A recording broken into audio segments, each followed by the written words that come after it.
Hey, everybody. Better check that no, real I quick. know. Yeah. No, that was not mine. I thought it must have been your phone. Maybe you just got a hot express text from... Who's this? I don't know. Let's see. Dana White. I can't talk right now, Dana. Can't talk right now. We're Welcome to busy. the M&E Podcast. I'm Karyn Bryant. What's up, guys? Alan Jouban here. Nice to see you in person again. We've been traveling. Yeah. I was traveling. You were... It's been a minute. I forget why. Yeah. Yeah. How are you? I'm good. Yeah. Actually, I wasn't good. I was horrible. I was deathly ill last week, it seemed like. But now I'm just about cleared everything. I've got out of bed, back to training, back to Black House. We're going to have a little bit of Kenny Johnson later. Yes. Back to doing some of that, the stuff that I love. So I'm good. Happy to be back. Good. So obviously there's a lot to talk about. We will talk about UFC 218. We'll talk about the Ultimate Fighter finale. Yep. Really just some crazy stuff. So I don't know if we want to just dive right into it. Yeah. Are we doing... We'll start with 218, I guess. Is that right? The soonest, yeah. Yeah. Most recent. Right. So, obviously, and still, Maxie baby, Max Holloway got the win again. Third round TKO again. Jose did bring in the leg kicks. It was looking a lot, I mean, aside from the leg kicks, because that was non-existent in the first fight, but it was looking a lot like the first fight again. It was. And here's the thing, these are two of my favorites, and I'd even tweeted that out. Jose Aldo is one of my all-time favorites. I always said, if there was, if I could fight like somebody, that's who I'd wanted to, that ferocity with the leg kick. Yeah, and he's just... the Aldo of his prime was so vicious. And this is definitely that sort of changing of the guard thing, and you see that happening. And I thought he did, in many ways, better than he did the first time. But ended up in the same round, getting finished in the same round. And I really think that what it just comes down to is when you get in these firefights now with Max, he's still got that younger chin. He's still just got all of the advantages for those firefights to come out on the right side of them. Yeah, no, you said it. He's kind of got the younger chin, and he's kind of got that youthful gas tank as well, because Aldo has always seemed to have a little bit of a cardio issue in those later rounds. It showed, even in his, if it was a 3-round fight, which probably hasn't been in many of, after 2 rounds, he starts to fade. In the 5-round fights, by round 4 and 5, he's moving drastically slower. But Maxie has a way of kind of just weathering the storm, man. Even when he gets hit on the chin, it's like they show it. I love when they show his corner when he goes back to the corner, because he's kind of he's never down. He's always kind of we're good. Right. He's motivated. He's ready to come out there and change the momentum. And he does that so well. He lost the first 2 rounds in the first fight, came back, did the same thing. He pretty much lost. The first round was Jose's again. The second one was maybe closer. Right? Yeah. But he was still able to come back and weather the storm. He's got a good chin, and he doesn't seem to get tired. And one thing that he does well, guys at Rufus Sport talk about this sometimes, where not everything needs to be 100%. Sometimes you can play the touch game, and as long as you're touching, you're kind of making a guy always peep, and then you set up the big shots. And he does that well. He noticed once Aldo started showing signs of fatigue, Maxie was just touching him the whole time, and he never let him breathe, and he just smothered him and then finally put him away. He did, and that was the thing. There was in that 3rd round, I wanted Jose to make it out of the round. You know what I mean? So I just get on the bike, run away, you know what I mean, or whatever. But he got drawn into that fight, and to be honest with you, obviously Jose has the power to knock people out too, so it's not like you necessarily want him to not engage in that firefight, because he has just as much of an opportunity to land the right shot. It's just that Max lives there. That's the point in the middle of the octagon, guy. That's where Max lives, and he does have that ability to just get in and out with that reach and everything. And he's so, it's just his time. It's just his time, and I think that's part of what is hard to watch. Bisping loses his, the guys are just getting older, you know what I mean? Something like a Joanna and a Rose thing, that's not a changing of the guard. These are two contemporaries. Yeah. But when you're looking at a Jose, a DJ Dillashaw and Cody. Exactly. But when you look at at Jose and Max, I think that's part of it. Is just it's that I wanted a trilogy fight too. You know what I mean? I would have just wanted to see more of that, because it's so incredible. So I think what was hard about watching that night was this is maybe really it for Jose now, and that made me sad. While at the same time, you're looking at somebody like Max, and you're like, it's so freaking cool to think that we're not that it's just the beginning. The guy's on a 12-fight win streak, but the fact that you see a champ crown, that you're like, holy crap, this guy could be champ for a long time now. That's incredibly What is he, exciting. 26, 27? It's his birthday. Happy birthday, Max. Today's his birthday. Yeah, today's his birthday, man. So that part of me is just like, oh, yeah. Like, now you get to see somebody in their prime kicking ass for a while, and it's going to be fun. And Aldo, he has got to be thinking, hey, he just lost twice to the champion, was finished both times. Where does he want to go from here? I'm not trying to, like, implement the retirement thing, but I'm just saying, you're at the peak of the division. It's not happening. This is a fight that you almost can't win. You've kind of figured out you can't beat this guy. Does he now want to change weight classes or something? I don't know. But it sucks because I thought he looked magnificent. The head movement, do you remember the head movement, how good it was? All those boxing and elusive defensive boxing. His boxing looked crisp. His defensive boxing, the movement and head movement, I remember he was slip, rolling. He was doing some beautiful work. There was a couple of rounds where, first or second round, where he slipped 2 or 3 of Max's punches, and he was just looking so crisp. And I kept thinking, okay, maybe he's got Max's number. But the thing about Aldo, it's just different styles. I'm not saying one guy did anything right or wrong, but different styles. Aldo has that fast twitch muscle, so almost everything he does, he can slip to slip. But when he punches, he doesn't punch lightly. Aldo puts everything into his punch. Totally. So when he wails, if he hits you, he's still burning energy. Even if he hurts you, he's burning energy. If he misses, he slugs all the way as a comeback return, and that takes energy. That takes a lot of energy, whereas Maxie's just so good at touching. It's not burning energy. He's staying in your face. He's slowly chipping away at your chin and your gas tank. And that was just kind of, you could see, like, Aldo was on. His head movement was on, and his boxing was on, but slowly Maxie was just coming from the bottom. Well, and that's the thing about it, too, is Jose's 31 years old. Yeah. Do you know? And so when you think about the changing of the guard, and I think about it this way as well, I guess it really just comes down to him asking if he's okay with being a badass fighter who maybe isn't the champion ever again. And I don't know. We're saying that it's a changing of guard. It is a younger versus older man.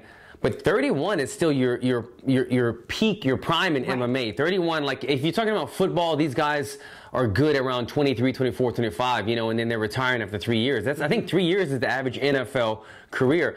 In fighting, guys look phenomenal. You see a lot of guys don't become champions until they get 30, 31. So he's still got a lot of years on him. Maybe not in that division, maybe not with guys like that, these up-and-coming guys. It's just tough to compete when they're younger and better so soon now at such an early age. Exactly. And also, too, though, it's a very similar in the, when you look at somebody like Shogun or something like that, where their actual number, their age is not that high, but it's the war wounds from the year. So the Jose could be... That's a great example. Yeah. Shogun and me have the exact same birthday. We're both born November 25th, 1981. We have the exact same birthday. Shogun has been fighting for a lot longer than me. Yes, I've taken my lumps. We both have. But you look at the Shogun, and he looks like a lot more weathered fighter because of the wars that he's been in. I mean, think about the John Jones fight, how much that took off of. The Hendo fights. The Hendo, what am I talking about? The Hendo, I mean, there's so many Shogun fights that you can refer to. But yeah, it takes years off of your, maybe even your real life, but it takes years off, definitely off of your fighting life. For sure. So I guess really what it comes down to is Jose okay with being a guy that, and he's obviously in no way, shape, or form a gatekeeper, because the guy is amazing, and he still is a person that so many people want to fight. Is he the type of person that can get motivated to train for something that's not a title fight? Can he? We don't know, because basically all he's done is have title fights for the last how many years? It's almost like it would make him a Fox Sports 1 main eventer, because if you're the number one, not champion, but number one guy in the world, he's beating everybody, but he can't beat the champion, then what do they do with him? They just make him like a draw for fight nights, or does he just become like a lower card on the pay-per-view guys? Like, he's not going to be fighting for the belt unless he decides to maybe go to a different weight class. Right. Well, and to be honest, he was supposed to be fighting Ricardo Lamas in Winnipeg on Fox. So that is something that still could. And it's just that Frankie Edgar, got hurt, so Jose got elevated to the title fight, the rematch. But he was supposed to be fighting Lamas. That, of course, was also going to be a rematch. And the thing is Ricardo got screwed out of that, because that's a rematch he wanted. That's a big name that he wanted, and it was going to be a great fight. And so it wasn't that Jose wasn't already in that position to a degree. But now, I don't know what happens. Like, I don't know. We'll see. But he's incredible. And like you said, the boxing looks so good. He's still a young man. Really, it's all on him. But on the flip side of that, of course, Max Holloway, when you think about Frankie was supposed to have that shot. Frankie, obviously a very different kind of a fighter, a wrestler. And you think about it now, you're like, how do you get inside on Max now? Yeah. Like, you know, Frankie's going to have a lot of disadvantages in the reach and the height. But obviously, Frankie is just so good that he's the kind of guy you can't count out. Never can count him out. And I don't ever do MMA math, but Aldo is able to handle Frankie really well. And obviously, look what Max does to Aldo. And you've got to think that Max is going to be the champion for quite a while. I would think so. I would think so. And the interesting thing is Conor. Did you see this picture he tweeted out? So Conor, that cheeky. Was it the picture of Max that he tweeted out? Yeah. Where he said, "I miss those sunglasses." Yeah, you know what? Did that one go over my head? Explain to me, Karyn. What did I miss? We're going to explain it to you. Okay, explain it to me. I saw it, but I didn't. Now, obviously, if you're downloading this podcast and listening to it, this one's going to be a little hard. You have to go back to the visual. So he tweets out this picture. We have it on the screen. We have it. Okay. Where he said, "I miss those sunglasses." Right. So you're looking at the picture and you're like, "Huh, it's a picture of Max Holloway in a wheelchair, you know, with somebody taking a picture." Now, if you go all the way to the back of the picture, sort of center in the picture, but in the background, you will see a young man in glasses in a suit. That is Conor McGregor. That's from the night that Conor beat Max Holloway. And so he's saying, "I miss those sunglasses." Oh, okay. So Conor's that was back there looking fresh in his suit. And Maxie Baby is in a wheelchair. So it's an old picture from when they fought. And I believe that's Max's last loss. If not, there was one after. I can't remember. He had two in a row. It was Poirier and Conor. Exactly. So after Conor, Max has not lost. Now, I think that was pretty funny. It's cheeky. Like, everybody's talking about what a badass Max is. And Conor, of course, has to remind everybody that he beat him. Granted, this was years ago, and both of these guys have improved greatly. But my question to you, Alan, is, and I know everybody's talking about how Conor may not never fight again, and what's he going to do, and he needs to defend his belt at 55, which I agree with. Yeah. But when you talk about all the potential super fights, that actually now is a lot more interesting, a rematch between Max and Conor. Yeah, it's totally interesting. I don't think Conor wants to make that weight again. I mean, no, but they could fight it. Right, Max could come up to try to challenge for the 55 belt. Yeah, but no, Conor's not trying to do 45 anymore. Yeah, not 45. Or maybe they just meet somewhere and neither's belt is online, but it's a catchweight rematch. With Conor's name, a year ago or however long ago, you could have taken Conor and put him with almost anybody and it would have become a super fight just because what he brings to the sport, to the fight game. But now there are a lot of real intriguing, deserving matchups. When we talk about him and Max Holloway having a rematch now that Holloway's the champion, we look at Tony Ferguson. These guys have never fought. He's supposed to fight Tony Ferguson. The entire lightweight. Out loud. Yeah, the entire lightweight division. Dustin Poirier, who's not going to do at a fight, that would be a rematch that I'm sure he would. I mean, there's so many intriguing matches. Habib, I mean, he's still talking about a possible Nate Diaz fight, but I mean that's always something that's like a guaranteed show of money that they could always do to be safe. But yeah, there's a lot of deserving fights in different divisions right now for Conor if he decides to come back. But all in all, Max Holloway fight would be fun, but I think the Tony Ferguson fight just leads everything above all. I think so too. I think Conor needs to come back and defend the belt. But great job for Max, and we did interview him afterwards on Fox. You can find that interview. But he was talking. You saw the little pictures of Little Rush dabbing. How cute is that? They were double dabbing all over the place, man. I need to see Little Rush Holloway and Little Cage Jouban get together, because those two guys together are so would be adorable. You guys could have like the little. I gotta say, Cage got into. This is a whole nother story, but Cage got into his first little scuffle this weekend. Did he really? I had to break. A kid was bullying him. I'm changing the subject real quick. Cool. Kid was bullying him. I saw it. I said, Cage, don't let that kid bully you. Went back. The kid threw him on the ground. Cage got up and started swinging on him. I broke him up. Cage started crying. I said, look, it doesn't matter. I'm proud of you for sticking up for yourself. All night long, Cage he must have heard this on the radio. All night long, he was going, I'm a boss, I'm a boss, I'm a boss. No. I was like, what, you a boss now because you got your... he's like, Dad, I got my first kid fight. I got my first kid fight, Dad. I'm a boss, I'm a boss. I was like, oh my God, what did I create? But at least he was defending himself. And yeah, Holloway has a super adorable kid. I remember watching the end of the fight, Karyn, thinking, this was on my mind. I don't know why I was thinking about this the whole time, but he just fought a 3-round fight, a great fight. He's got this belt on. He's got a monster energy. He's doing an interview and still holding his 45-pound son in one hand for like 5 minutes. I was like, dude, somebody. I was like, Max, you're a beast, bro. Like my arm would have been burning already. Like one hand right there. He wasn't hipping it like I know. We all just plant them. He was straight just holding them, and I was like, dude, your arm's got to be burning. I don't know why that was on my mind, but yeah, he didn't want to let his kid down. His kid got the limelight, and he made the most of it. So cute, so cute. But I'm surprised. Did Cage get the mount? I'm surprised. I told him. He started throwing punches. He even threw a kick on this kid. But I said, look, next time, take him down. Just take him down, get on top, and I'll come break it up or whatever. But yeah. And I said, throw straighter punches because you're throwing, still getting a little wide. I don't promote kid fighting, but I do tell my kid, don't get bullied. Stick up for yourself. Well, that's a great segue, Alan, because the next punch you need to teach him is that lead uppercut. Oh, we're going to have to work on some NGannou uppercuts, I think. Because, good God, and I'm not even kidding, I literally thought Alistair Overeem was in, like, complete, like, serious grave danger, because I thought his neck could have been broken, because no doubt there's incredible amount of whiplash.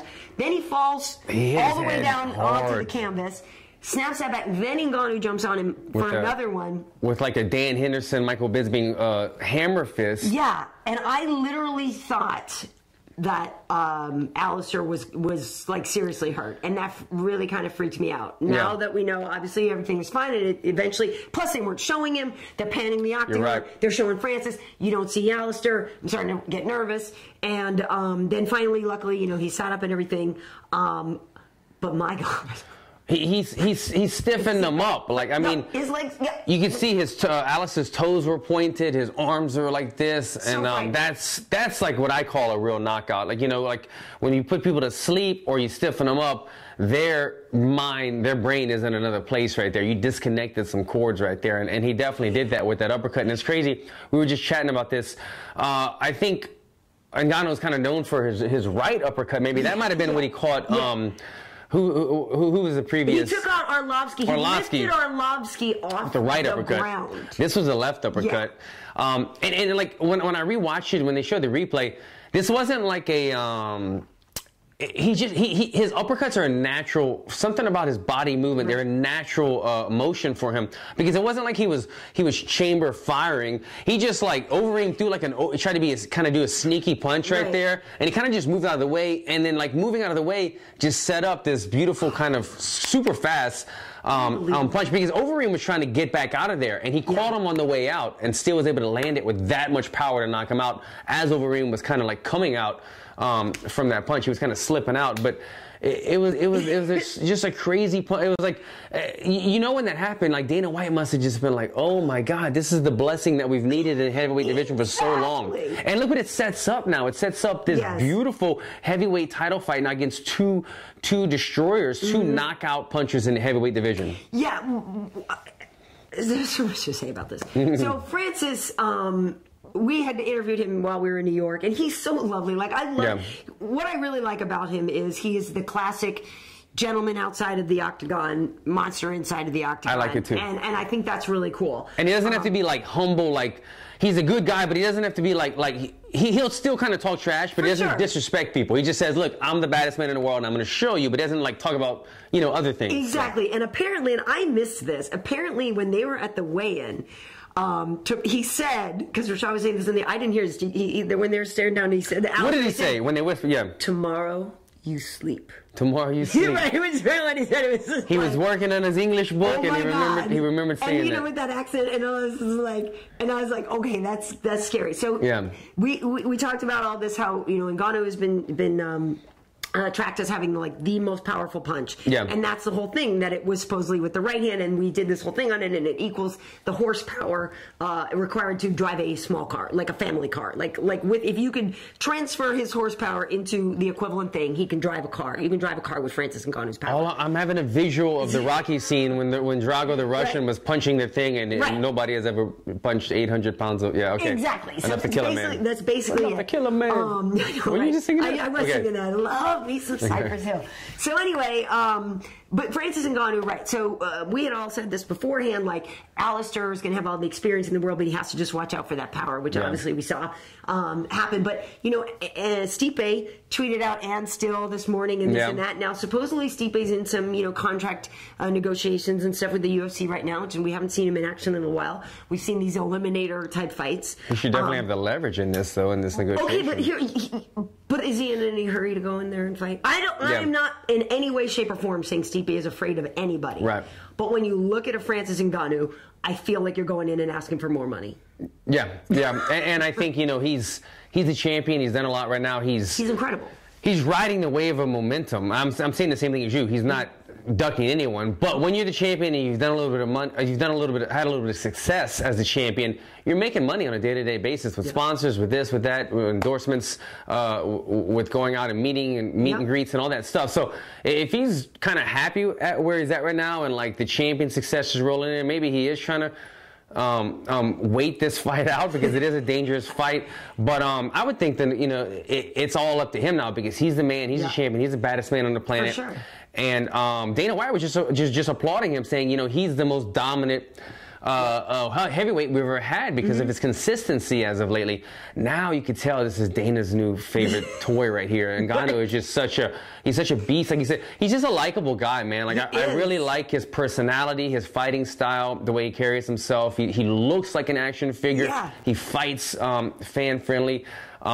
It's the perfect matchup, and this is a fight that I can see both guys like wanting to. I don't know where Ngannou's at in his contract, but this is a fight that both guys, if they wanted to ask for Nate Diaz money or whatever, if they wanted to call out that $15 million or something that was totally unreasonable, this is a fight that could do that kind of thing. This is a money fight for sure. And the fact is that Francis could fight. He could fight Super Bowl weekend. Like he's healthy, obviously right now. You know, the Stipe would want. I'm sure if he's not in a camp situation, he wouldn't probably want to fight that soon or whatever. But yeah, that's the fight. It's going to be incredible. Listen, if any man who's willing to run into a burning building will not be afraid of walking into an octagon to fight Francis Ngannou. That being said, though, Francis is unlike anybody else. You know, he's just unlike anybody else. We talk about Mark Hunt power, but now Francis Ngannou, I feel like, is going to be the measuring stick of what heavyweight power means. And he's so agile.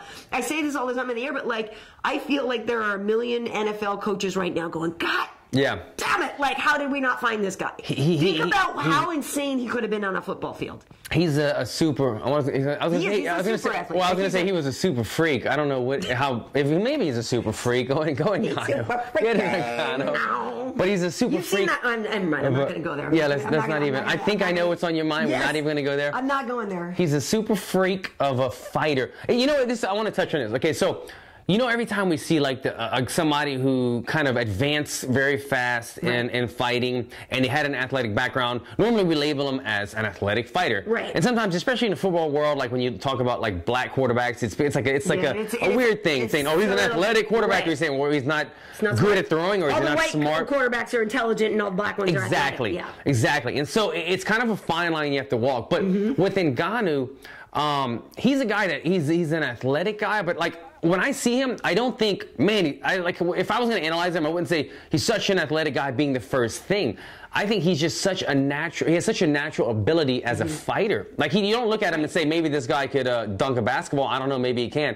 But when I see him, he naturally, like, throws his beautiful uppercut, like, effortlessly. He naturally is able to slip out and come back with ferocious power and timing. And he's just a natural fighter in my eyes, a natural athletic fighter. He's not just like a natural athlete who, this guy could have been playing football or this or that, but he happened to come into fighting because he didn't make it in the sport. This guy is born to be a fighter, I think. I agree, and to your point even, too, he said he initially thought he would be a boxer, but then he found MMA, and that was just it. So it's like, yeah, that is what this guy was put on the earth to do. I wonder what the, I didn't mean to cut you off, I wonder what the Joshua, I'm blanking on Klitschko? All the boxers right now. Anthony Joshua, sorry. Yeah, I wonder what those guys that were kind of toying with the idea of fighting Stipe, you know, and they were like, oh, you guys would get smoked. I wonder what these guys are really thinking when they see Ngannou. They're like, well, damn, this guy's the real deal. This guy can really knock out, you know what I'm saying? So this is, if Ngannou would fight Stipe and get the win, This is a guy that I could definitely see them play with the heavyweight boxing kind of like fights now, since everybody wants to fight a boxer, you know, and it's kind of been a trendy topic as of lately. And, you know, there's no doubt Francis doesn't need to prove anything else. You know, we talked before about the Verdum, Tabora, the Verdums, you know, all these, they were sort of saying whoever wins in a more spectacular fashion, well, there's no debating now. And I mean, listen, even, there is a part of me, though, that would love to see somebody like Kane who can wrestle. A good wrestler. Get in there. I would like to see what a wrestler would do to Francis. Yeah. And I don't, you know, obviously Stipe can wrestle too, so I don't know if he would try to take him down. I suppose that's probably the smartest thing to do, right? To avoid the... I think he would. I think he's the champion. He's a smart guy now. I think he would box when needed and then wrestle when needed. And I think that's the way. I'm not plotting on how to beat NGannou, but I don't want to just see a pure wrestler come in there and dive for takedowns, kind of like Overeem did at some point in the fight. But you need a guy who could stay the proper distance, which is tough, but proper distance, change levels, proper distance. You need to have that game if you're going to beat somebody like NGannou. And there's only a few of them, Stipe and Kane, at this point that come to mind. Yeah. They do it well enough, at least. For sure. And just on a side note, just please get healthy, Cain Velasquez. Please. Yeah, I mean... We need to. It's crazy that... We need Cain Velasquez. We need Cain Velasquez. Okay, so that was incredible. Awesome fight. Between NGannou and Eddie Alvarez, we did have the Henry Cejudo Pettis fight. Congratulations to Henry Cejudo. You know, God, that one gets like overlooked because the card was so crazy. I know, but it was a commanding win for him. You know, he looked great. Good for him. But we too are skipping over that right now because. And if you guys saw my Insta story, and I think I put it on my Facebook too, Eddie Alvarez and Justin Gaethje, I just need to bow down for a moment. Like, you guys, the whole season of The Ultimate Fighter, they were so polite with each other. Really not a lot of interaction between them. You know, they were really cool with each other, professional, but you knew as the fight was building up how they were talking about being the most violent man, you know, winning the award for most violent man. And a lot of people had picked Justin Gaethje to win that. A lot of people said if Eddie Alvarez got drawn into a Justin Gaethje-esque fight, that's the wrong thing for him, and he's going to come out on the bad side of that. And I tell you what, man, Eddie Alvarez, what a freaking badass. Like, I can't believe he could keep standing after all those low kicks. The low kicks killed him. But what a performance from both guys, really. But that was just incredible. Eddie Alvarez, I owe you an apology, my man. Full respect. I've always respected you and loved you as a fighter. I just kind of felt like after the Poirier fight, like maybe Poirier got cheated a little bit in that fight or whatever happened, and I felt like you're a guy, much as myself in my career, that gets knocked down and comes back a lot, and it would be a tough fight for you against Gaethje because he's this guy whose chin, until I see anything different, the guy's chin can't be tested.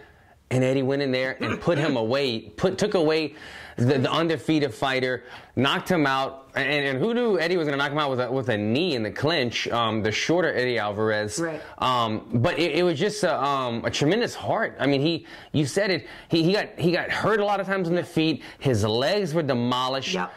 He kept pushing the momentum. His face had that swollen thing going on his cheek. We didn't know if his jaw was broken or what was happening with that. And then last round of the fight, and he ends up putting away Justin. It was an epic fight. It was crazy to think that fight, and there was two amazing fights on one card, that brutal. But he's got the vote. He's got the momentum now as one of the most dangerous fighters. I'm sure Dustin Poirier is not liking that, but Eddie's got the momentum right now. Yeah, and it was, you know, the thing about it, and we were saying this too, is that technically, you know, Eddie is a technically better fighter, right? So if all things are... Over Justin. Yeah. And I think that, you know, a lot of time when you think, oh, the better technical fighter is who's going to win, but when you know how Justin is just, you know, fights like the Tasmanian devil, and you think, okay, sometimes people who are technical, they forget that, they lose that. So what would you do though if you're Justin's coach, right? Because you're, you know, obviously Trevor Whitman, an incredibly smart guy. When you're talking about somebody like Justin who goes in there and says, "Oh, I want to meet my equal, and I'm looking for somebody to take my O," and he goes in there and he fight. You know, he can wrestle. The guy's like an All-American. He could have wrestled. He didn't bring any of that in there. But. And we always talk about you can't fight like Justin Gaethje and have a long career. You can't, you know what I mean? You can't. And how many years did that just take off of his life? And at some point, do you have to pull Justin back from the edge like that for his own good and say, dude, maybe we need to fight a little smarter now. I don't know. We talked about this before, and I've always said you can't really change your fighter's DNA, their makeup of who they are as a fighter. And Justin has showed who he is as a fighter. But you can tweak it. You can tweak it. And he will always get hit and say, F that, I'm coming back. You know, he's always going to, like, never give up. You know, he had to get knocked out. He's never going to give up. But you know, the small thing that I would tweak is he plays this when he lets you get in the range. He likes to be in boxing range, and then he just guards up. And when you punch, he just goes full guard, eats it, and a lot of times he looks for kind of like a cover roll, a counter hook. He'll just eat it, and try to throw a big hook. And a lot of times he's gotten out of trouble with that hook or something along those lines from being fully guarded up. Eddie Alvarez did beautiful. What did he say? He said, you know what, if this guy could take it on the chin, I'm going to stay on his face and I'm going to hurt the body. Eddie Alvarez did some beautiful body punches in the fight. He was hitting the I guess it was the left side, which is not the liver side, but he's hitting the liver side beautifully. And then he was doubling up. He was going body, finishing on the liver. A lot of times I took note on that saying, okay, Eddie's getting torn up in the feet, on the legs, but he's tearing up Gaethje's body, and this is going to cause him to drop his hands. I would get Gaethje out of that closed guard, that Mike Tyson peekaboo style. He doesn't have the power. He can knock people out, but he relies too much on this and then that counter hook. I would just try to get him to fight a little bit more rangy, and he wouldn't take so many hits. Yeah, I thought that Eddie did great work to the body and great uppercuts as well. Also, one thing too, I mean, and it's, you know, Eddie seemed so much bigger. Also, you know what I mean? Just he seemed much more physically imposing. Yeah, he looked good too. Than Justin did. So you know, it'll be interesting to see. Justin has been asking to find the man that can beat him. He found him. It'll be interesting to see what kind of adjustments or what kind of fighter he comes back as. But I mean, he is the highlight. I love it. It's just hard to watch because you feel like, yeah, this is a guy who you can't have a long career like that. And I mean, but is that's. I mean, that's cool, I guess. He'll make sure that you watch every time he does fight. I kind of get the sense that we're not going to see any... trying to eat your... Are you drinking my... And you have the she's drinking my, she didn't quite my super water. I get the sense, though, from Justin and his team, and I don't mean this in a negative way, that we're not going to see any adjustments out of him. I think... I know. Why should we, right? Like... They're like, you know what? It is what it is. It's made him successful. He's a former champion. He's in the UFC now. He's fighting the best guys in the world. So what? He got caught. Why are we going to fix it? Why are we going to change it? This is what he does. You know, the success, it's a proven product. It works. You're not going to win every fight, even though it's not a smart style. But I remember after the fight, like, him or his coaches, his tweet said something different. His tweet said, this hurts so bad. Justin tweeted something about that. But him and his coaches didn't seem like, oh my God, we lost this. They were kind of like, I remember Trevor was kind of like, yep, you know, like, that's us. We go to war, sometimes we lose, you know? Right. I don't think it's going to make a change. No, it is incredible. And yeah, Justin is must-see. You know, and good for Eddie. He really needed that win, you know, former Bellator champ and coming in and being a UFC champion, then losing it. You know, he really needed this win. Like, Eddie really needed it and got it when he needed it. So good for him. But like you said, it was one of the most violent fights. The other one of them, you said it, yeah, was Yancy and Alex Cowboy Oliveira. Like, crazy, man. And I know Yancy's a guy that you guys have talked about maybe fighting. Yeah. And I almost texted you during this, like, holy crap, because I know you guys would put on a banger too. That would be a banger. He's kind of got the momentum right now. Yeah. Yeah, just respect to both of those guys. It's tough when I watch guys in my division and they do well. The natural jealousy side of me is like, oh, I don't want them to do too well or this or that. And then I think, you know what? Like, I need to just stay in my route and do me and let these guys do them. And they won me over halfway through the fight. I'm just like cheering both of these guys on. Like, I don't care if I'm going to fight these guys next or what. This is an amazing fight. Both guys were just taking it. They were just taking like each other's best shots. Yep. Kept going. The ending was kind of shocking to me, though. The way that Oliveira, Alex Oliveira, sorry. The way that he was in the fight for so long, in such a dogfight, and then he kind of just seemed to window down at the very end. I didn't know if there was something that I missed. I mean, he took some shots. Well, he might have broken his nose, like, in the first round, even. He definitely was bleeding heavily out of his nose, but it was such a great fight. It was incredible, and the thing about it is I guess it's I don't know if it's the first time. There are some stats like each fighter landed 2 knockdowns in that fight. There, you know, just the incredible back and forth element of that, the amount of significant strikes thrown and landed, and I believe that was the same with Gaethje and Eddie. They might have set a new record in a combined significant strikes landed. Yeah. But just the incredible fight, you know, and for a while, yeah, it was like you thought Cowboy was going to win it. Then you thought Yancy was going to win it. Then you thought, you know, it went back and forth, and I agree. At the end, the way Alex just kind of crumpled and stopped, it was like, it's kind of like that Rory McDonald, you know, Lawler, where it just shut down, like, we're done here. Like, we can't go anymore. And they put this great picture out afterwards, Yancy and Alex together, you know, in the hospital. Like, you know. So both those guys, there were two Fight of the Nights awarded. Yeah, this is interesting. To this fight and to Eddie and Justin, there were no performance bonuses, and I feel like that was the right thing. Like when Alvarez, I mean, when Yancy and Alex were fighting, you're like, oh my God, they get all the money, and then you know that the other two come out, and you're like, oh no, they get all the money. Exactly. That's the first thing I was thinking after the entire card was done. I was like, okay. Yancy and Alex, sorry, Cowboy definitely get a bonus. But then what about Eddie Alvarez? Right. Is that another fight of the night? Maybe Eddie himself gets a bonus, and then Ngannou's got to get a bonus. Yep. But then we're leaving out Max Holloway, who just beat one of the best guys in the world. Yeah, I was so curious. So when they went double fight of the night bonus, which I haven't seen them do, I don't think I've seen them do that before. That was interesting, but I feel like Dana White had to slide Ngannou something under the table for that knockout. I would think so. Yeah. I would think so. But big ups to Yancy and to Cowboy. You know, it was a tough night for the Brazilians because Cowboy Oliveira lost, Charles Oliveira lost, and Jose Aldo lost. But they were all, you know, they all went out on their shield. And the great thing is, you know, I spoke to Evie and Anna, my Brazilian friends, and Evie is back, and we're gonna be doing a Trocasal this week. But we were talking about how even the Brazilians, they're okay with Max because Max is so respectful of Jose, and Max is the one who's still like, you know, look, no, build this guy, you know, building him up, and so it's kind of that situation of, hey, Harmony, if they have to lose, somebody like Max is the right guy to lose it to, and he is so respectful. All of them, you know, Yancy was completely respectful. Paul Felder is an incredibly respectful guy who beat Charles Oliveira. Man, so, that Felder fight, he's so tough, it's all about those elbows. He's got those elbows. I thought for sure he was done. Yeah, like, right away. And he's in a bad position. Yeah. He's a very. They were saying like he's physically strong. I never rolled him, but he must be strong because he kept kind of just flexing his lats and everything, not allowing that Darce choke or whatever to sink in fully, and he just weathered the storm, got out, put him away.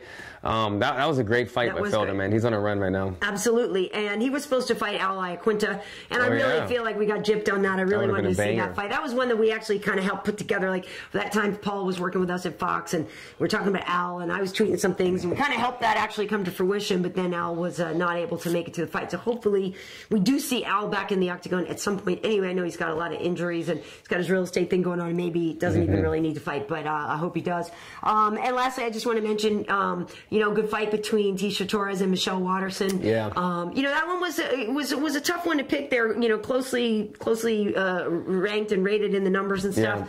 Tecia just being able to sort of be a little more powerful, I felt like, and like impose her will a little bit more. Yeah, she was just the better wrestler, had the better game plan. Both girls came in there looking in tremendous shape. I was shocked how shredded they looked. We talked about this.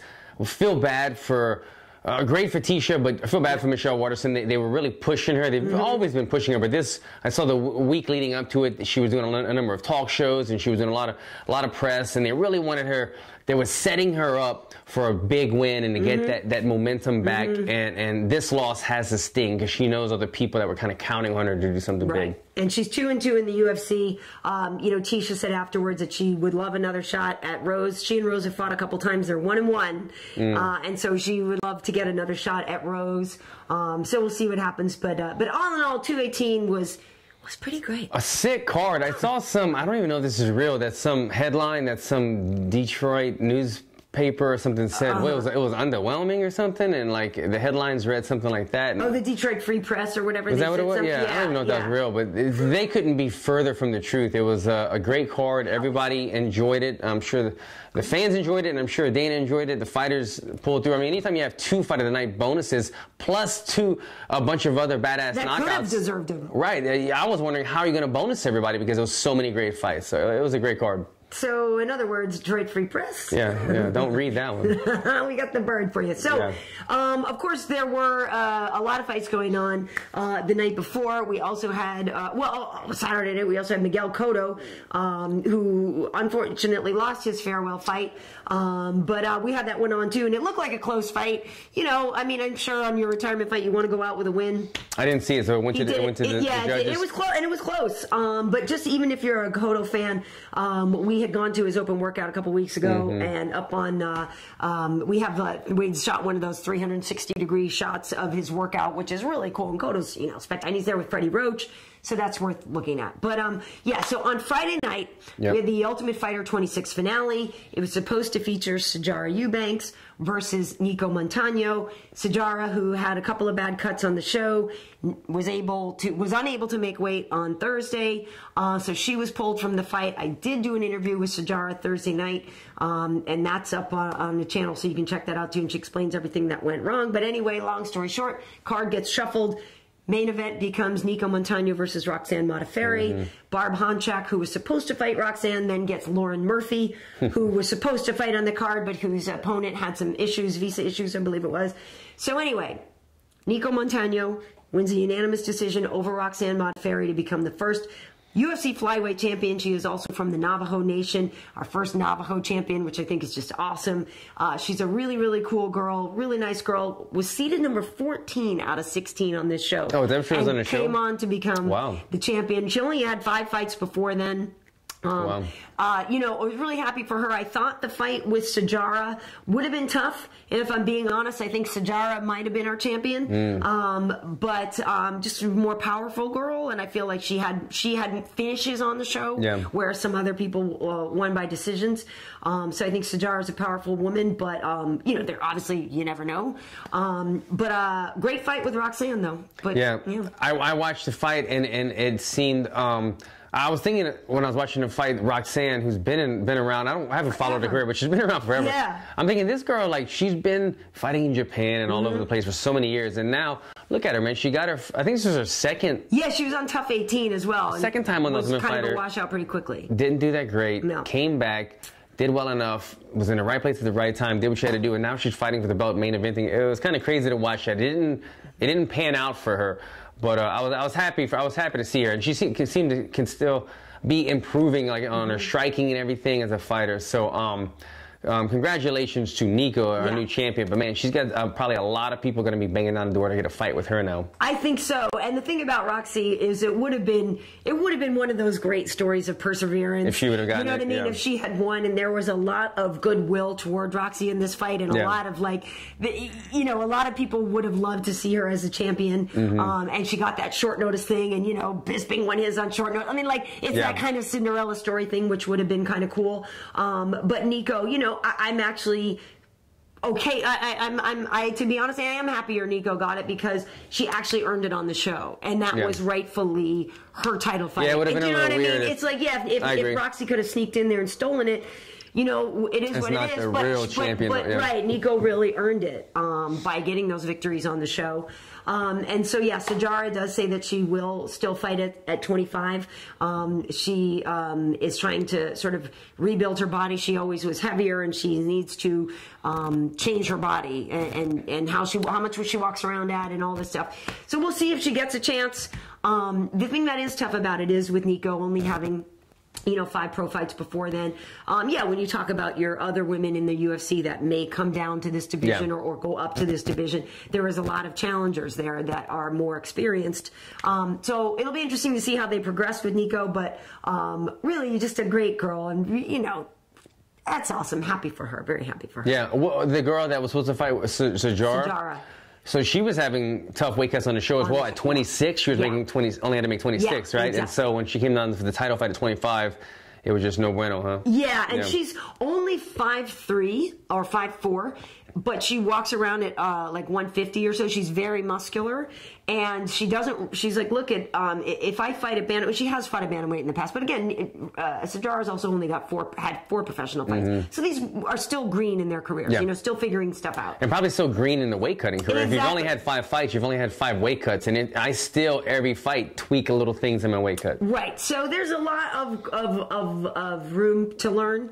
Some people got pretty harsh on them, on her. I mean, yeah, it's disappointing, and yeah, she needed to make weight, but I think it's a little bit of a different situation than like your Johnny Hendrickses or your Kelvins, even at that matter, who have had weight issues, but who have had a lot more experience. And wrestled their entire life. Exactly. And, yeah. So Sajara's done jiu-jitsu and stuff, but anyway, but the interesting thing to me is the Lauren Murphy-Barb Honchak fight. Lauren Murphy did win it for DC in the octagon after.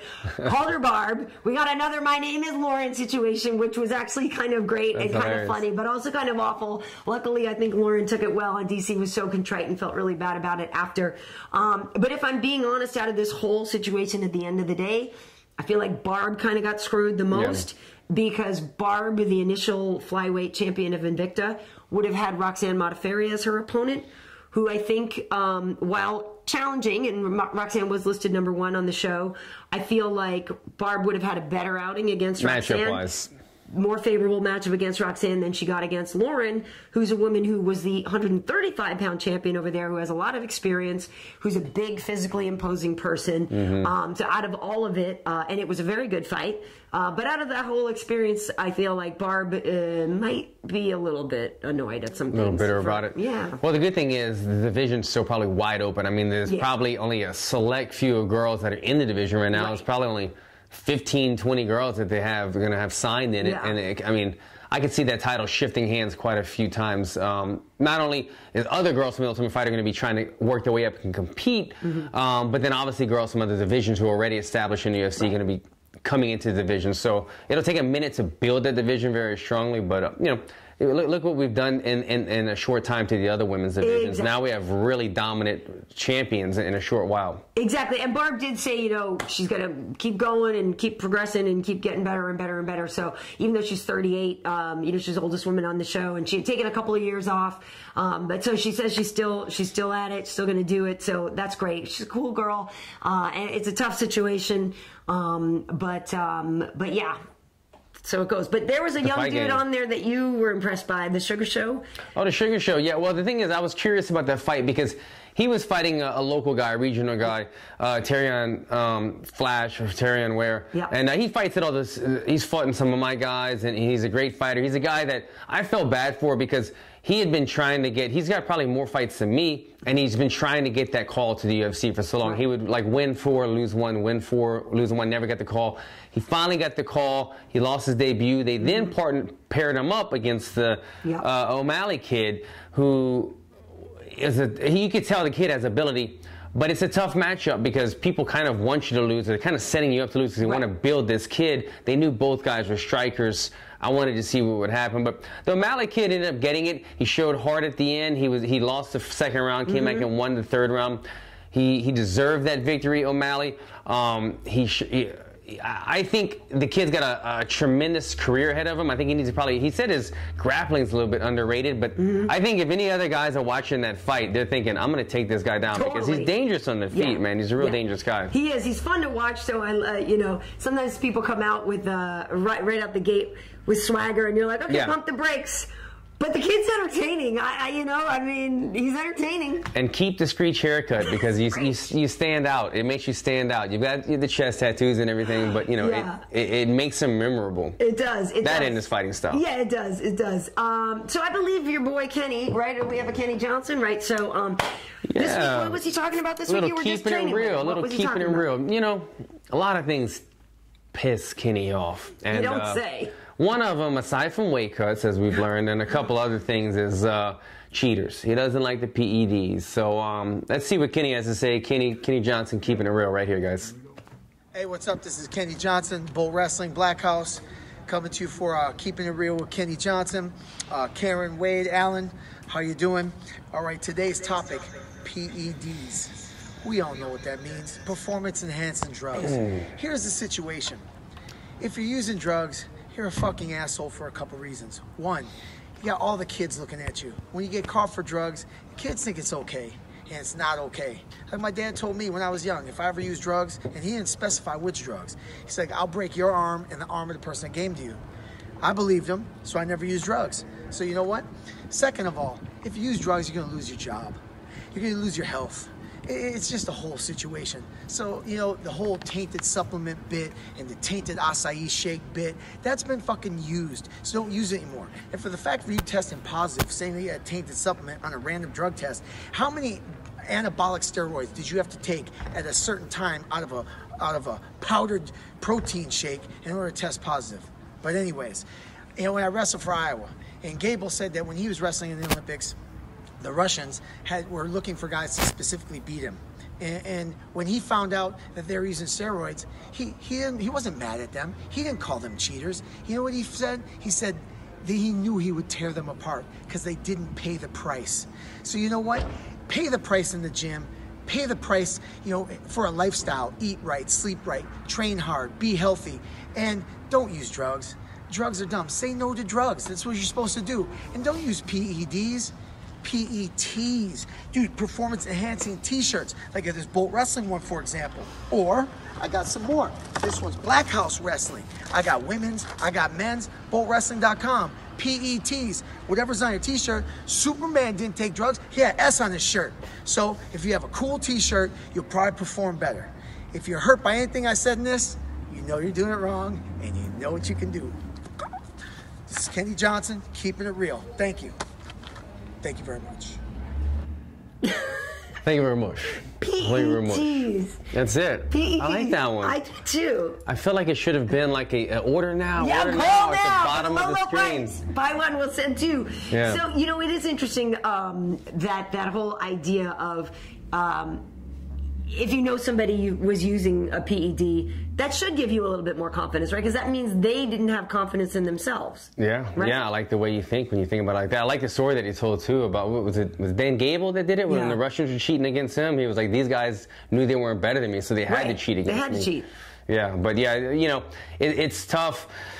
In the gym, I think, and I'm not experiencing this right now, but I have experienced it before, where like, you know, guys are doing stuff and like it comes up in conversations, and you know, I've always just been a guy that's been like, you know, I'm actually, you know, like I don't play around and that stuff, but I just act like I don't know anything, and you just wish the sport could be clean, because there's guys like Bisping who show visible damage from guys, and then look, when he fought, who was it that gave him the Vitor, the kick might have landed either way. It's not like but to know that this guy was cheating, and now this is the repercussions that I have of it, it would always bother me. The kick would have landed or not, it would always piss me off for the rest of my life. You know, now I have this eye injury because you were cheating. Yeah, I agree with you on that one. All right, well, thank you so much, Kenny Johnson, for that one. Do we have any fan questions to get to here? Yeah, let me take a look here. Yeah. You know, while we do, Ariana Celeste is dropping her first album. Okay, man, Dana White is like retweeting that I saw. Is he? Oh, yeah, because she she had a pop song out a few years ago. Like I guess maybe it was just a single or something. She sings? Yeah, I didn't know that. that's something she.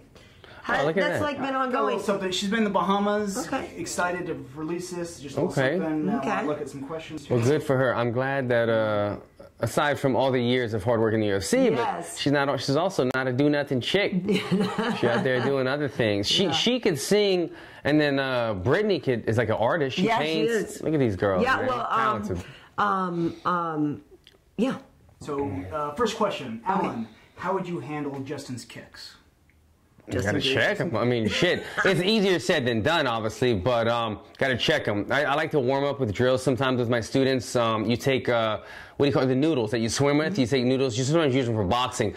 And I'll box with guys and just have them work on covering, and then I'll go low and just have them check it. And so it's a good little warm up just to get, it needs to be like instinctual, the reflexes of always bringing your knee up, bringing it up, checking. Because once you get hit with a couple of them, it becomes everybody's like check, but it becomes harder to then check because now the muscle fibers, the meat has already been like bruised, and it's almost like saying I have this bruise on my arm, now I got to bring that bruise up and block with it now. So it's like the more you get hit, the less you want to check. You just have to say, screw it, I need to deliver him some bone on bone. That way he doesn't want to kick me anymore. But it becomes harder. But if you let him get going with those kicks right away, it builds momentum on him. It's taken away from your explosiveness. You got to check those kicks. Alan, you should know Dr. Mario Pepper is. Oh yeah. He's campaigning for you, Alan Jouban for president 2020. Oh, okay. Well, thank you. It'll be me, The Rock, and Bryant Stan. Nice. So this will be a good. We're in good hands. Run. Yeah, we're in real good hands. Karyn, there's a debate. Who currently is your all-time favorite fighter? Is it still Rampage, or has it changed? All-time favorite. All-time favorite. I don't know. I mean, Quint, I don't know if he was my all-time favorite fighter. He's one of my all-time favorite characters. Interview. Yeah. I mean, that's the thing. My all-time favorites are guys like Aldo, are guys like Shogun, are guys like. It changes. Well, that's the whole thing. Is it? Mine would have a split second been Anderson Silva a couple years ago, but now it's like hard to say that. You know, he's still fighting and he's not doing as well. It's hard to say. I'm most excited about NGannou personally. Yeah, I mean, and I can tell you this: at the end of the day, Joanna will be one of my all-time favorites because she's one of my favorites now to watch because I think she's just so fun to watch. All-time, it's hard. You're right. It's like the Andersons and stuff. Now you don't feel the same way about them. I don't. Yeah, it's hard. If Aldo would have won last night, would you have been like? It'd have been easier probably for you to say maybe. Yeah, Aldo? I mean, listen, that's just a whole conversation I had with Bisbing and stuff when we were watching it because again, like I said, I love Max Holloway, but Jose was one of my first favorites where you're just like, oh my God, he's such a badass, and he just was it. I mean, that guy was the shit. It's tough because momentum has so much to do. Momentum and excitement is what you're thinking about right now, so it's hard to go back to the day. Oh, but remember this guy. But it's true, though. Remember when Quentin would walk out and howl? Yeah, and I mean, like, you didn't not watch that? Yeah, he was one of my first fights that I watched. Aside from the old UFCs when like I really moved to LA like 12, 13 years ago, Pride was on TV and I was like, oh my God, you can just watch Pride in the middle of the day like this? And I'm like, who's this guy in the camouflage pants with a chain howling like a wolf, knocking fools out? Quentin right away was the guy that like stood out in my eyes. Of course. You guys touched upon, Francis, fighting for the title, but what do you guys think about Francis facing Verdum? No. I like my friend. How do you think that pan out? I like my friend Fabricio too much. Yeah, that's how I feel about it basically as well. Jiu-jitsu give him a little bit of an edge. I don't think he has a takedown. How do you get there is the thing. I mean, I don't see Fabricio. Of course, Fabricio could submit Francis Ngannou. Yeah, technically has the skills. It's how do you avoid getting your head literally knocked off? Yeah, and because the problem is if Fabricio has to blitz Ngannou or something to take him down. We've seen what happens when he with Stipe when he blitzed with his chin up. Now you're talking about a heat-seeking missile in Ngannou that would take your head clean off. It's tough. Fabricio's awesome and he's looked great in his last fights. I'm just saying percentage-wise, I think Ngannou has the numbers on him for that. I mean, and Fabricio looked awesome against Tabura. 5 rounds. He won them all. I mean, it's not like the guy can't still fight. His chin is still there against some of these people. I don't know if his chin is there. Listen, he beat Mark Hunt, but Francis, as we've established, is different. I mean, the thing about it, and it's the same argument, really, what I had with Alistair. When you have a guy like Verdum, you have a guy like Alistair, they've seen everything, right? So strategically, they know what to do. Right. It's just that there's a Mack truck in there trying to stop you from implementing what you're supposed to do. So, I mean, if you're Verdum, you start out with one of your flying head kicks again. Hope it lands. I love those. Hope it lands, and then you find a way to get on the neck. I mean, I don't think he has the takedown wrestling ability to take down such a strong man like Ngannou, and I don't think that fight needs to happen. I think they go right into it unless Stipe had some major contract dispute or he got injured and they needed to find. But at that point, they'd have to vacate him or something because he hasn't fought in a long time. Like, you know what I mean? At some point, there comes a time when what, you know. I think it's the fight that needs to happen. Stipe, NGannou, nothing else is even closer right now. Take my money for that fight. I'm watching. Take her money. I'm going to watch her else. Yeah, nice. Start her buying them. We've got someone looking forward to the next fight. Oh, yeah, okay. Cub Swanson, number 4. Don't ask me! Oh, man. This is a tough one. I was just talking to Ed Suarez about this, who obviously represents Bryant, so he was a bit biased. But I'm fans of both. I've always been a fan of Cub.